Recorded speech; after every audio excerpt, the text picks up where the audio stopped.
Bill of exchange, इसको हम लोग रीड आउट कर रहे थे।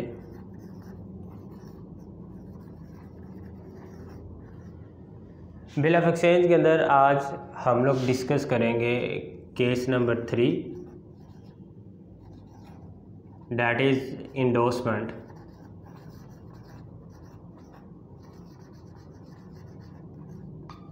इससे पहले हम लोगों ने केस नंबर 1 और केस नंबर 2 डिस्कस कर लिया।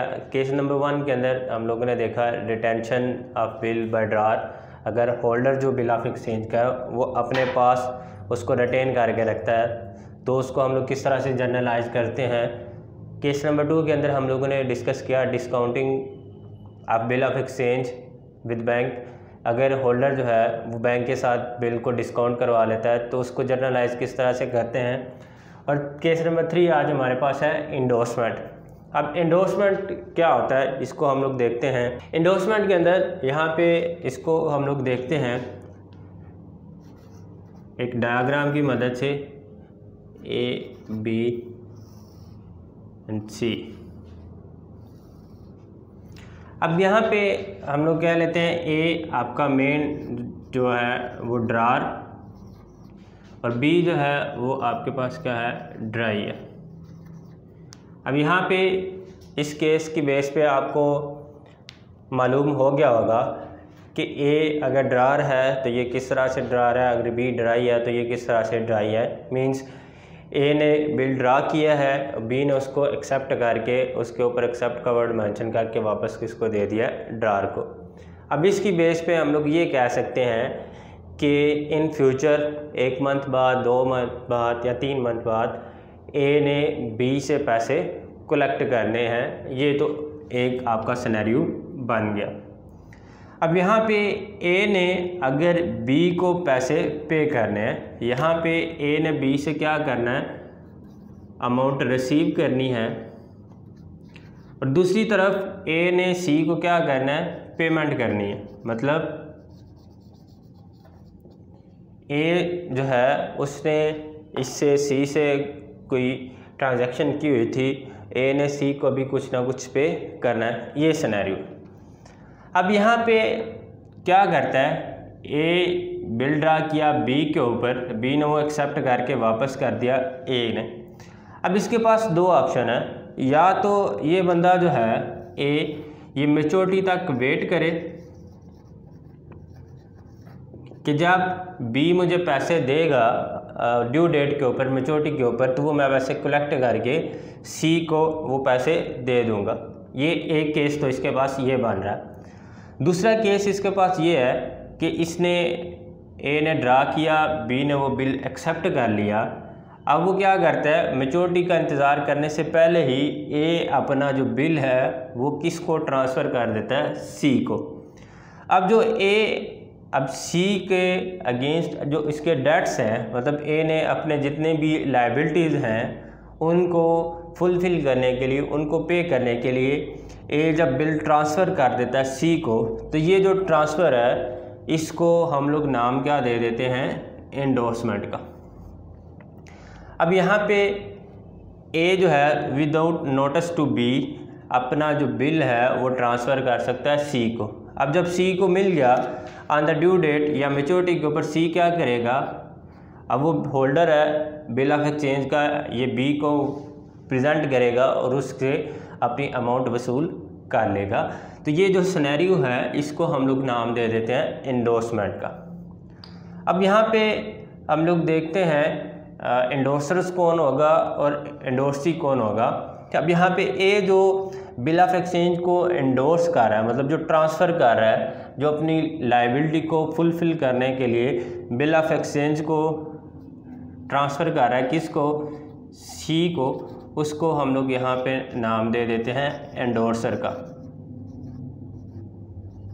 मतलब जो बिल ऑफ एक्सचेंज ट्रांसफ़र कर रहा होता है और जिसको ट्रांसफ़र किया जा रहा होता है या जो बिल ऑफ एक्सचेंज एक्सेप्ट कर रहा होता है अपने जो डेट्स हैं उनको वसूल करने के लिए, उसको हम लोग क्या नाम दे देते हैं, एंडोर्सी का।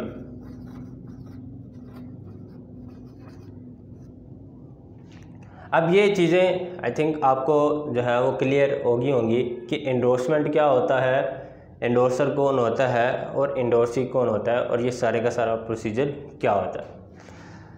अब इसको हम लोग समझने की कोशिश करते हैं एक एग्जांपल के साथ कि इसको किस तरह से हम लोग जो है वो जर्नलाइज कर सकते हैं। अब ये जी हमारे पास एक एग्जांपल है, इस एग्जांपल की मदद से हम लोग देखते हैं कि इसको किस तरह से हम लोग जर्नलाइज करते हैं। अब यहाँ पे एग्जांपल के अंदर क्या आ रहा है, ए जो है वो गुड्स सोल्ड कर रहा है बी को कितने के अगेंस्ट 10,000 रुपये की फॉर 2 मंथ्स, मतलब 2 महीने के क्रेडिट के ऊपर ए ने बी को चीज़ें सेल की हैं। सेम डेट के ऊपर कहता है ए ने बिल ड्रा किया, बी ने उसको एक्सेप्ट कर लिया। नेक्स्ट पार्ट के अंदर क्या है, सी जो क्रेडिटर था ए का, मतलब सी जो था यहाँ पे उसने पैसे वसूल करने थे किससे, ए से। उसको ए ने क्या कर दिया, अपने अकाउंट सेटल करने के लिए वो बिल एंडोर्स कर दिया है। कब जाके 2 जनवरी 2018 को। उसके बाद कहता है जी मैच्योरिटी डेट के ऊपर बी ने अपनी जो एक्सेप्टेंस है उसको मेट कर दिया है, मतलब उसने बिल के अमाउंट पे कर दिया। अब इसमें हम लोग देखते हैं कि ए इसको अपने पास किस तरह से रिकॉर्ड करेगा, बी जो ड्राई है वो उस चीज़ को अपने पास किस तरह से रिकॉर्ड करेगा, और सी जो क्रेडिटर था ए का वो इस चीज़ को अपने पास किस तरह से रिकॉर्ड करेगा। तो यहाँ पे हम लोग इसको देख लेते हैं, ये हम लोग बना लेते हैं जी। ए का जर्नल कंसीडर कर लिया, ये हमारे पास कंसीडर कर लिया। बी का जर्नल है और ये हमारे पास आ गया सी का जर्नल। अब यहाँ पे फर्स्ट स्टेटमेंट आप लोगों को अब पता चल गया होगा इसका किस तरह से हम लोग रिकॉर्ड करेंगे। ए सेल कर रहा है बी को, कब जाके कर रहा है सेल्स, 1 जनवरी 2018 को। ये हमारे पास डेट आ गई, तो इसको हम लोग रिकॉर्ड कर लेते हैं। ए सेल कर रहा है किसको, बी को, तो ये बी अकाउंट इसने अपने पास डेबिट कर लिया और सेल्स अकाउंट को अपने पास क्रेडिट कर लिया 10,000 के साथ। यहाँ पे नरेशन के अंदर हम लोग लिख देंगे गुड्स सोल्ड टू बी। ये अपने पास स्टेटमेंट या जर्नल एंट्री रिकॉर्ड कर लेगा। बी चूँकि परचेज़ कर रहा है तो ये अपने पास परचेज़ की एंट्री रिकॉर्ड करेगा। ये भी आपका सेम डेट 2018 को, ये अपने पास परचेज़ को डेबिट करेगा चूँकि ये इसका एक्सपेंस है। परचेज़ अकाउंट इसने अपने पास डेबिट कर लिया और ये इसको अपने पास क्या रिकॉर्ड कर लेगा, इसने परचेज़ किससे की है, ए से। ये ए के अगेंस्ट इसकी लाइबिलिटी क्रिएट हो रही है कितने के साथ, 10,000 के साथ।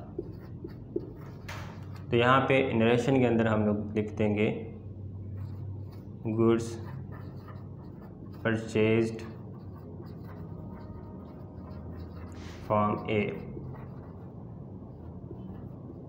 ये इसको अपने पास रिकॉर्ड कर लेगा। अब चूँकि इसके अंदर सी इन्वॉल्व नहीं है तो सी अपने पास इसकी कोई भी एंट्री रिकॉर्ड नहीं करेगा। नेक्स्ट कहता है ऑन द सेम डेट, उसी डेट के ऊपर ए ने बिल ड्रा किया और बी ने उसको एक्सेप्ट कर लिया। तो सेम डेट आपके पास क्या है, वही 1 जनवरी 2018 ये डेट आ गई। अब बिल रिसीवेबल है, ए ने अमाउंट कलेक्ट करनी है, पैसा वसूल करना है बी से, तो ए के लिए वो क्या बन जाएगा, बिल रिसीवेबल, और बी के लिए वो क्या बन जाएगा, बिल पेएबल। अब बिल रिसीवेबल इसका एसेट इंक्रीज़ हो रहा है तो ये इसको अपने पास एज अ डेबिट एसेट, चूँकि जब इंक्रीज़ होता है तो उसको हम लोग अपने पास डेबिट रिकॉर्ड कर देते हैं। 10,000 से इसने अपना एसेट जो वो बना लिया और उसके अगेंस्ट बी को इसने यहाँ पे क्रेडिट शो कर दिया क्योंकि बी की लायबिलिटी ख़त्म हो रही है जब वो बिल ऑफ एक्सचेंज को एक्सेप्ट कर लेता है। तो यहाँ पे हम लोग लिख देते हैं जी bill drawn by A and B इसको एक्सेप्ट कर लिया, तो ये फर्दर आप लोग इसको यहाँ पे लिख सकते हैं। इसी डेट के ऊपर ये अपने पास इसकी एंट्री क्या रिकॉर्ड करेगा। अब ये इसके लिए बिल पेबल है तो बिल पेएबल चूँकि इसकी लाइबिलिटी है वो इंक्रीज़ हो रही है, तो ये इसको अपने पास डेबिट रिकॉर्ड कर देगा और ए अकाउंट को यहाँ पे वो डेबिट रिकॉर्ड कर देगा 10,000 के साथ। यहाँ पे क्या कर रहा है, बी एक्सेप्टेड द बिल।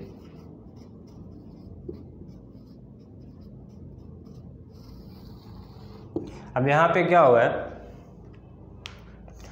जब बी ने बिल ऑफ एक्सचेंज है उसको एक्सेप्ट कर लिया, तो वो एक तरफ बिल एक्सेप्ट कर रहा है तो वो उसकी लाइबिलिटी बन रही है, तो दूसरी तरफ जो ए अकाउंट है वो उसकी लाइबिलिटी इंक्रीज़ हो जाएगी। किस वजह से, क्योंकि उसने बिल ऑफ एक्सचेंज है वो उसको एक्सेप्ट कर लिया और वो उसके लिए क्या बन गया, बिल पेएबल उसने रिकॉर्ड कर दिया। तो यहाँ पे भी इसका कोई लेना देना नहीं, ये अपने पास इसकी कोई भी एंट्री रिकॉर्ड नहीं करेगा। उसके बाद नेक्स्ट देखें तो वो कह रहा है सी वाला क्रेडिटर ऑफ ए। सी जो था क्रेडिटर था ए का, मतलब ए ने पैसे पे करने थे सी को, 10,000 ही इसने पे करना था। होता है ए सेटल्ड हिज अकाउंट, इसने अपना अकाउंट सेटल कर दिया, मतलब अपने जो डेट्स हैं उनको फुलफ़िल कर दिया, उसको पे कर दिया। किस तरह से, बिल को इंडोर्स करके, बिल को ट्रांसफ़र करके सी को। कब उसने बिल ट्रांसफ़र कर दिया, 2 जनवरी 2018 को। अब यहाँ पे हमारे पास जो डेट है वो क्या आ जाएगी, 2 जनवरी 2018, ये हमारे पास आ गई डेट। इस डेट के ऊपर ए क्या कर रहा है, बिल इंडोर्स कर रहा है और सी उसको एक्सेप्ट कर रहा है। तो ये अपने पास इंडोर्समेंट की एंट्री क्या रिकॉर्ड करेगा। अब जब इसके डेट्स ख़त्म हो रहे हैं तो ये क्या कर देगा, बिल रिसीवेबल इसका यहाँ पे ख़त्म, क्योंकि अब बिल रिसीवेबल इसके पास नहीं रहेगा, वो उसने इंडोर्स कर दिया है किसको, सी को। कितने का, 10,000 से। अब जो सी था जिसको इसने पैसे पे करने थे, अब चूँकि उसने बिल पे कर दिया तो फॉर द टाइम बीइंग उसकी लाइबिलिटी क्या हो गई है, ख़त्म हो गई है। यहाँ पे ये सी अकाउंट को अपने पास डेबिट रिकॉर्ड कर देगा, जो कि इसकी लाइबिलिटी 10,000 से कम होगी। तो ये यहाँ पे इसको इस तरह से रिकॉर्ड कर लेगा। नरेशन में यहाँ पे क्या दे देगा, बिल इंडोर्स्ड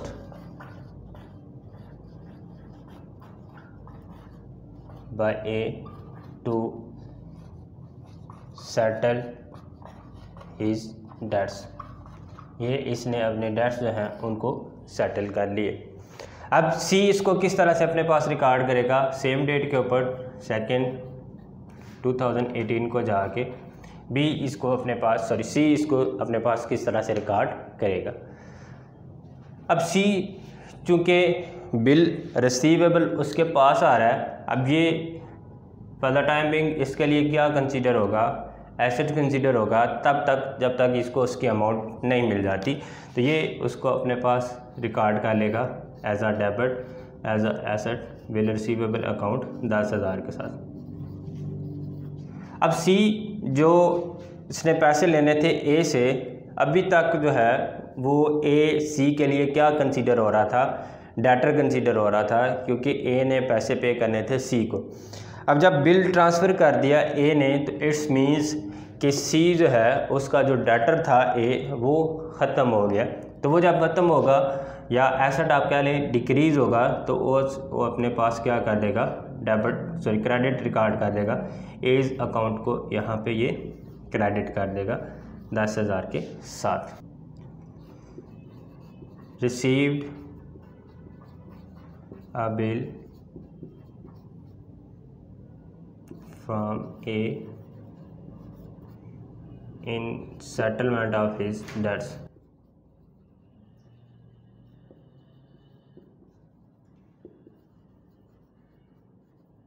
तो ये इसको अपने पास इस तरह से रिकॉर्ड कर लेगा। नेक्स्ट क्या कह रहा है, ऑन द मेच्योरिटी डेट के ऊपर बी ने अपनी एक्सेप्टेंस जो है उसको मेट कर दिया। मेच्योरिटी डेट आप इसकी देखें तो बिल आपका स्टार्ट कब हो रहा था, 1 जनवरी 2018 को, तो 2 मंथ्स इसके कंप्लीट कब होंगे जाके, 1 मार्च 2018 को।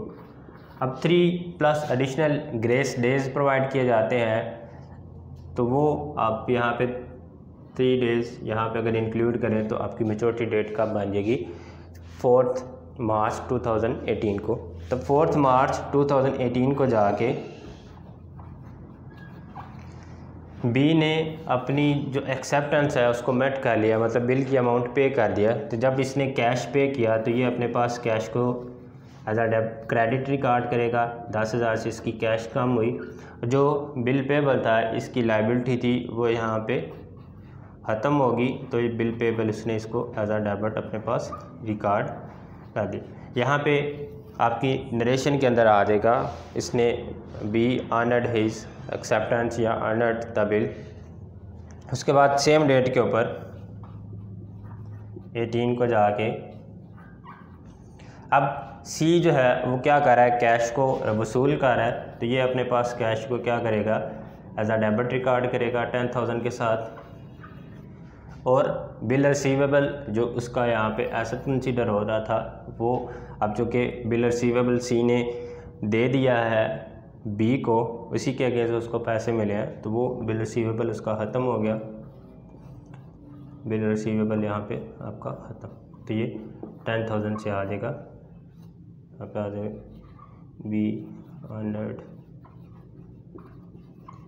The bill at maturity.